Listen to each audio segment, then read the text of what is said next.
Hey, this is Bryce from Richmond Music Center. Today we're going to do a product demo and review of the new Mesa-Boogie Prodigy. It's their new all-tube bass amp. So let's check it out. Alright, cool. So what we have here is the bright, normal, and active switch. Basically what that does is it gives you 3 input levels. Bright and normal are really good for passive basses, but honestly you can use an active bass with the bright input too. Just bear in mind that you're going to lose a little bit of a headroom, and active basses are so hot that you're going to have a lot of attack.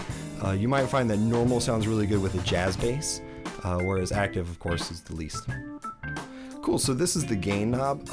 Basically, what this does is set how much headroom you have. Below 12 o'clock, you've got tons of overtones and a real clean sound. Around 2:30 or so is where the classic tube sound starts, and you get a lot more saturation and deeper, rounder sound there. Alright, cool, so now we have the 3-band EQ.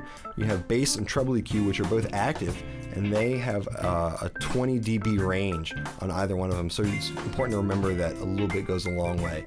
The treble EQ is centered at 3.2K, whereas the bass EQ is centered at 55 Hz. The mid-range EQ is actually passive. So it's got a much wider footprint, but it's much more subtle. This is a more goof-proof knob. And remember that the voicing switch, which we'll get to later, really covers the mids a whole lot. So it's a little harder to make that one sound bad, but remember to be careful with the bass and treble EQ. They really do a lot.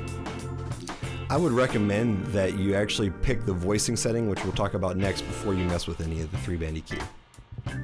Alright, now we have the voicing, and this is really where all the magic in the EQ happens on this amp.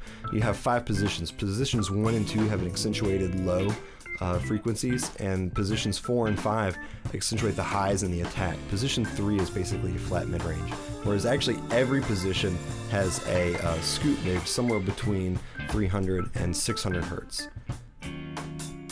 Alright, cool, so this is a really cool one right here. You have full and half power. Full power, you're running 250 watts with 4 KT88 tubes, and half power, 125 watts with 2 KT88 tubes. Bear in mind that this doesn't affect your volume, it really affects your headroom and how thick and full your sound is going to be. Alright, cool, we have a mute, play, and silent record switch here. Mute is a total output mute, you don't really get anything out of that. Play is running totally live, you're running your cab and your preamp. And then this is just running the direct out, which is great for recording or even just running a sound check just to the front of house.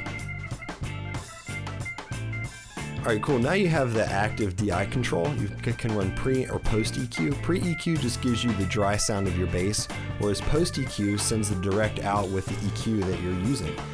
Bear in mind if you change that in the middle of a gig, it's changing in the front of the house too. Alright, cool, this is pretty simple. This is the ground lift control. Basically, if you're buzzing in the front of house, just flip that switch and you won't buzz anymore. Okay, now we have the solo control, and basically what that does is allows you to have 2 master volumes, which is foot switchable, usually a feature found on guitar amps only. Alright, cool, so now you have the power and standby switch. This is something that should be on all tube amps, but basically what it does is it allows the tubes to warm up and really get to full charge before you start using them. KT88 tubes take about 3 to 5 minutes to warm up, which is a little bit longer than normal. Alright, moving on to the back of the amp, we have the foot switch input and the DI output. It's important to remember that the foot switch is an optional feature. It gives you a lot of control over the sound and the voicing, but you don't need it. You can actually use non-proprietary switches right here. What you need is a standard guitar cable, which is a tip ground cable, and a latch switch, which is pretty standard industry technology. And that gives you control over the mute, voice, and solo control on the amp, so you don't need the foot switch to get all the foot switching features. Alright, something different from Mesa-Boogie, this is actually a variable bias amp, and that's really because of the nature of KT88 tubes. Every time you retube it, you should rebias it because they vary a little bit from one to the next. But there's actually instructions in the manual, and it's pretty easy to do. Alright, it's time to hear what this amp sounds like. First, we're going to start off with a flat EQ.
All right, cool. So to recap, if you're looking for an awesome tube sound that's not going to break your bank or your back, this is it. My only real complaint is that it should come with a foot switch for $1,800.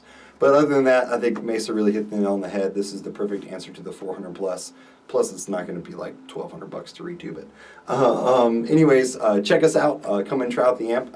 You can check us out at richmondmusic.com or come in. Give us a call, 804-330-7875. Links in the description below. Thanks, guys.